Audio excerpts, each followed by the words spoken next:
Johnny floored the accelerator, the roar of the engine drowning out the screams in his head. The night was dark, and Los Angeles unfolded like a labyrinth with no escape. And he, a once celebrated photographer, was now just a lost soul with a silent camera on the passenger seat. His father had passed away 3 months ago, leaving him an emptiness no lens could ever capture.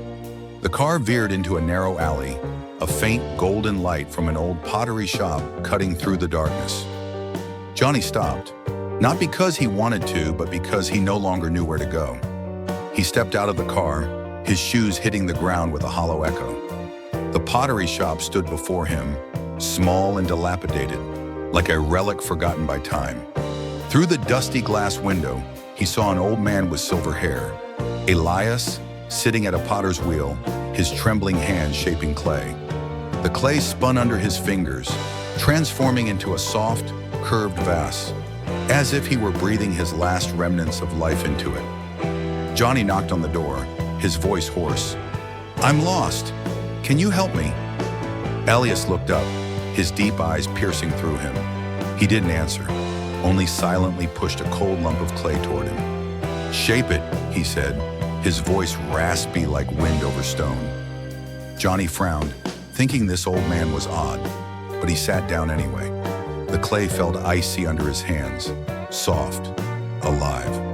He shaped it clumsily, without form, but for the first time in 3 months, he felt his heart beat more clearly. Elias said nothing, just quietly turned the wheel, his calloused hands crafting a perfect vase, as if it were his entire world. Johnny left with a promise to return, but Elias's eyes, deep, etched with the marks of time, haunted him. He didn't know that moment had already changed everything. Johnny woke in the middle of the night, drenched in sweat, the image of his father in his dream dissolving like smoke. He couldn't bear the silence of his apartment any longer. His trembling hands clutched an old photograph, the last smile of his father, and he knew he had to return to the pottery shop. Driving through the night, he sought the faint golden light where Elias still sat, as if he had never left, his hands shaping clay like a wordless story. Johnny stepped inside, the damp smell of clay filling the air. "I brought this," he said, placing the photo on the table. Elias picked it up, his trembling fingers brushing over the face in the picture. His eyes briefly reddened, as if old memories flooded back. "I lost someone I loved too," he said slowly, his voice deep like the bottom of a well. "Pottery keeps them here for me."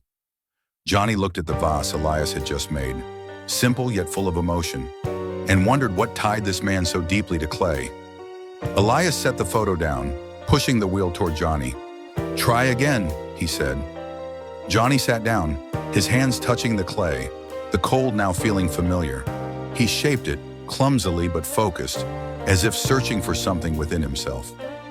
Elias watched, occasionally murmuring, "Feel it, don't force it."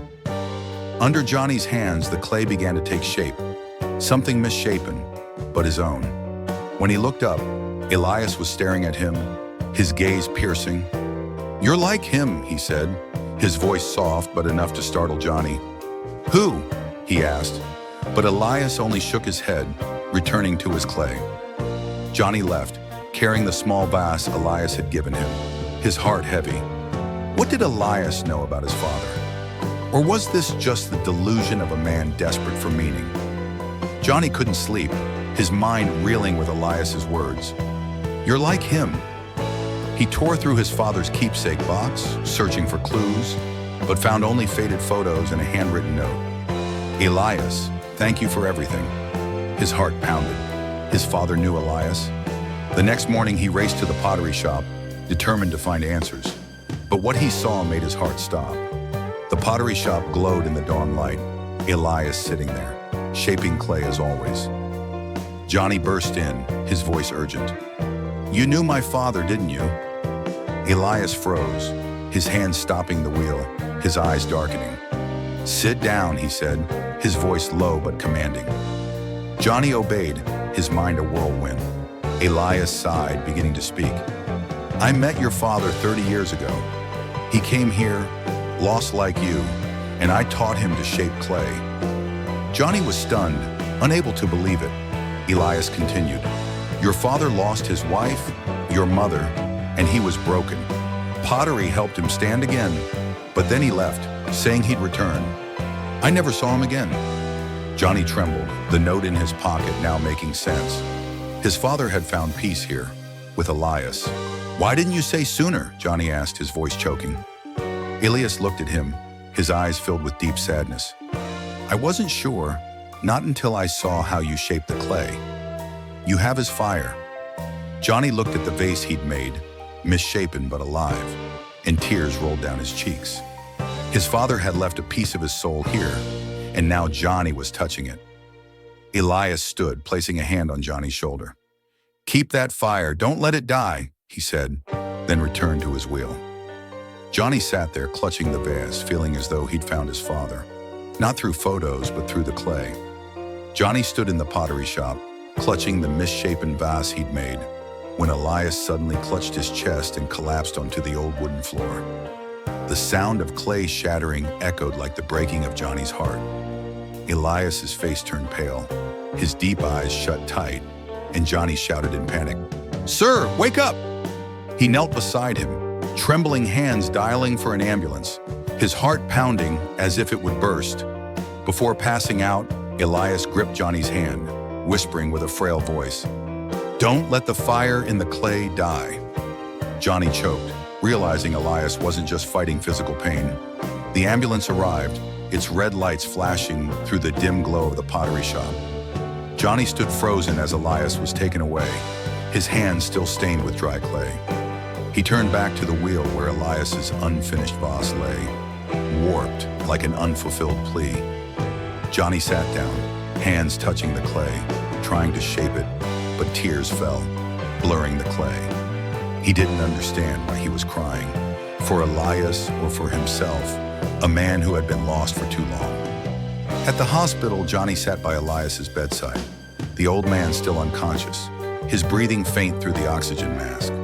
A nurse approached, handing him Elias's medical file. He's had heart disease for years, she said, but he wouldn't rest, kept working until he collapsed. Johnny clenched his fists, recalling Elias's eyes as he taught him pottery, not just dedication, but a hidden pain. He looked at the small vase Elias had given him, wondering what fire Elias meant. Johnny returned to the shop, the sunset casting light through the glass, illuminating old letters on a shelf. He read one. Elias taught me pottery when I lost my mother. He said clay holds memories. Johnny trembled. Elias didn't just make pottery to live. He made it to forget, to heal. But now, as he lay fading, who would keep his fire alive? Johnny stood in the shop, his heart heavy, resolved to do something before it was too late. Johnny sat in the hospital, clutching his father's note. Elias, thank you for everything. That night, as Elias remained unconscious, he dove into finding the truth, like a drowning man grasping at straws.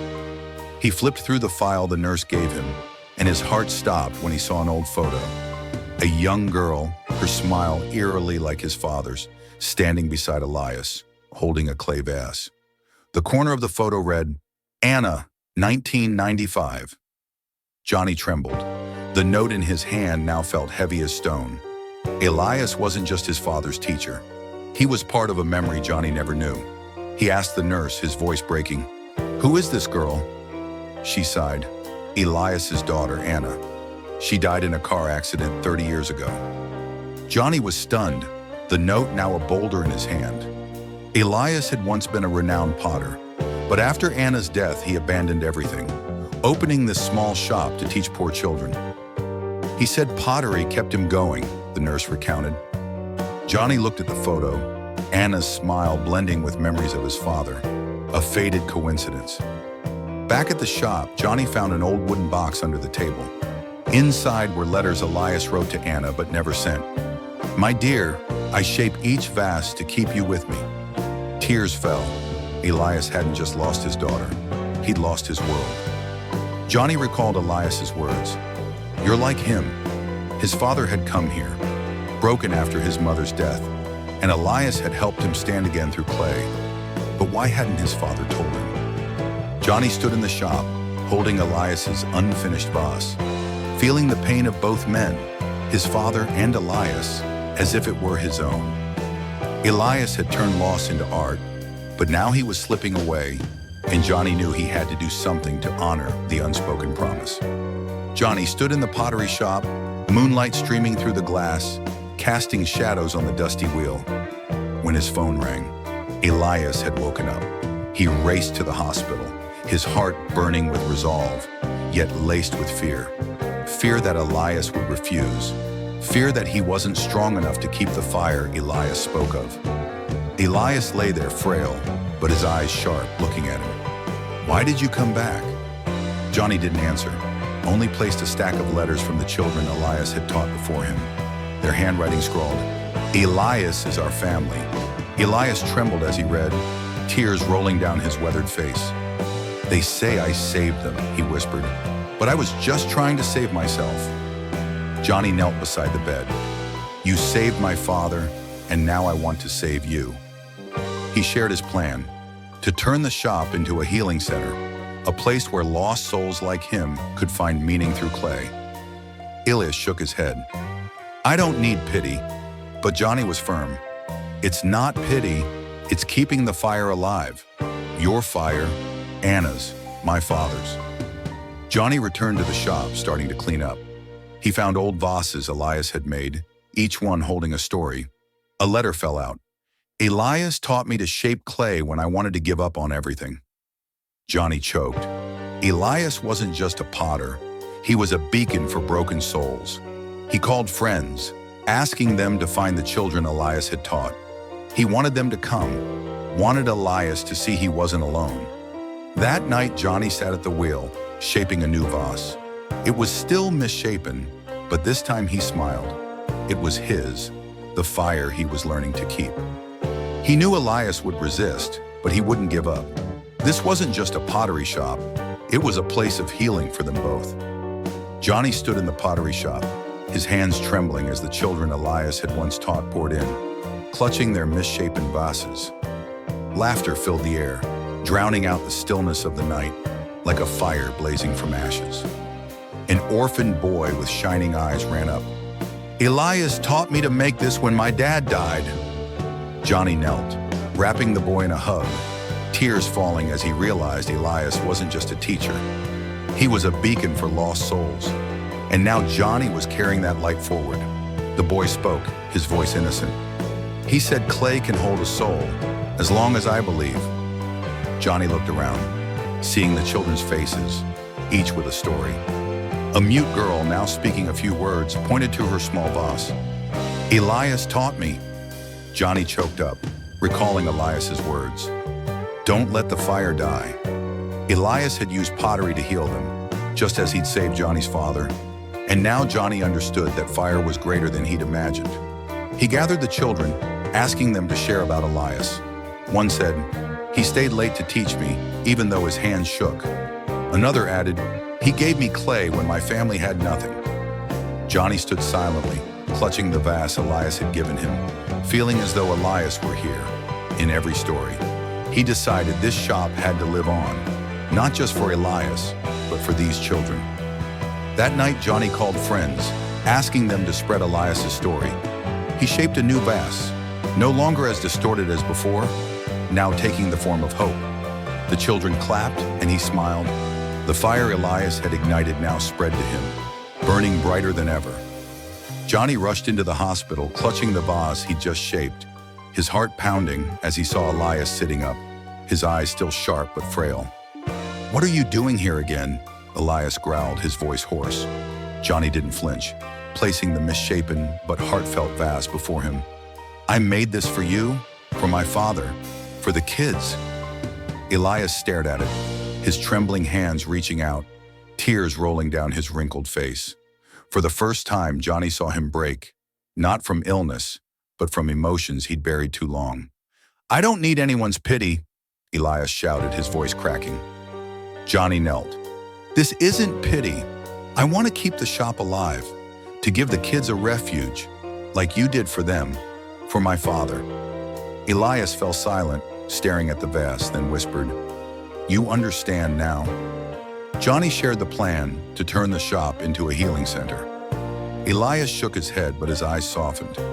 Johnny pulled out the children's letters, reading aloud. Elias was the only one who believed in me. Elias clenched his fists, tears falling faster. I just wanted to forget Anna, he choked, his voice breaking. Johnny took his hand. But you gave us everything. Elias looked at him, then at the boss, nodding slightly. Fine, but do it for the kids, not for me. Johnny left the hospital, his heart lighter. Elias hadn't just agreed, he'd entrusted his fire to him.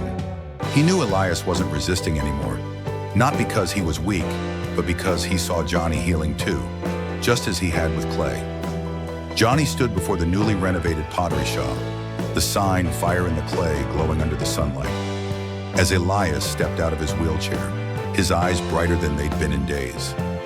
A crowd gathered, children, parents, strangers, all drawn by the story of the old man and his clay. A single mother holding her son whispered to Johnny, "My boy smiled again after shaping clay with Elias." Johnny smiled, knowing the fire Elias had ignited now healed more than he'd ever imagined. Elias, though frail, sat at the wheel, teaching the children as he always had. "Feel the clay, don't force it," he said, his voice low but warm. Johnny stood beside him, learning too, his hands now shaping softer vases. A little girl handed Elias a small vase, and he smiled. "Good job, you've got fire in you." The crowd clapped, and Johnny saw Elias's eyes shimmer, not with pride, but with the sight of his legacy reborn. Johnny invited those Elias had taught over the years to join. A middle-aged man, now a potter, shared, "Elias gave me clay when I lost my job, told me to shape it to find my way." Johnny choked up. Elias hadn't just taught techniques, he taught how to live. The shop was no longer just a workplace, it was a home for the lost. That night, Johnny and Elias sat together, watching the shop glow. "You did it," Elias said, his voice raspy. Johnny took his hand. "No, we did." Elias nodded, his gaze distant, as if seeing Anna in every vase. Johnny knew the shop hadn't just revived Elias, it had revived him, a soul once extinguished. Johnny stood silently in the pottery shop, moonlight streaming through the glass, when his phone rang. Elias had passed. He raced to the hospital, but only caught a glimpse of Elias lying still, his face peaceful, as if the clay had finally dried. Beside the bed were a letter and the small wheel Elias loved, left for him. Johnny opened the letter, his hands trembling as he read, "You kept my fire alive. Now it's yours." Tears fell, not from loss, but from knowing Elias had lived fully through each vase. And now Johnny had to carry that fire onward. He returned to the shop, clutching Elias's final vase. Perfect, warm, as if it held his soul. The children gathered around, their eyes red but not crying loudly. The orphan boy whispered, "Elias said I have to be strong, like clay." Johnny knelt, hugging them, feeling Elias's fire in each child and himself. He placed the vase on the wheel, a promise to never let it die. Johnny held a small memorial at the shop. The crowd came, bringing vases they'd shaped with Elias.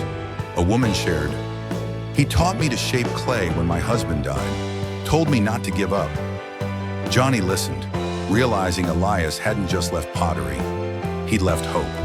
He stood before everyone, his voice choked. Elias didn't want us to cry, he wanted us to shape, to keep the fire alive. That night, Johnny sat alone, hands spinning clay. He shaped a new vase, imperfect, but shaped like Elias. Those deep eyes, that subtle smile. He smiled knowing Elias was still here, in the clay, in the shop, in him. Elias was gone, but his fire would burn forever. Johnny stood before fire in the clay, sunlight illuminating the sign, as a breeze carried the familiar scent of clay. Elias was gone, but the shop lived on. The children still shaped, and he, a man once lost, had found his way. I learned from Elias that life isn't about what we lose, but what we leave behind. He turned his pain into a fire, warming me when I was cold. And I know that in every vase lies a piece of a healed soul. I once thought losing my father was the end, but through Elias, I found him again. Not in photos, but in clay, in every word he spoke, every touch of his hand. Elias taught me that life is like a potter's wheel. We must break to create beauty. When he fell, I feared the fire would die, but the children, the strangers who came here, they kept it burning. A mother told me, "My son lived again through clay." I cried not from sadness, but from understanding that Elias had saved so many, including me. Life isn't easy. I used to run from pain, but Elias said, "Don't fear it, let it burn into art." He did that with Anna, with my father, with the children, and now I do it for myself. Each vase I shape is a scar healed, a fire I keep for Elias, for anyone who needs it. I stand here, hands stained with clay, watching the shop glow. Elias didn't want fame, he wanted the fire to live on. And I promise no matter how life breaks me, I'll shape it into art, because that fire saved me, and it will save others.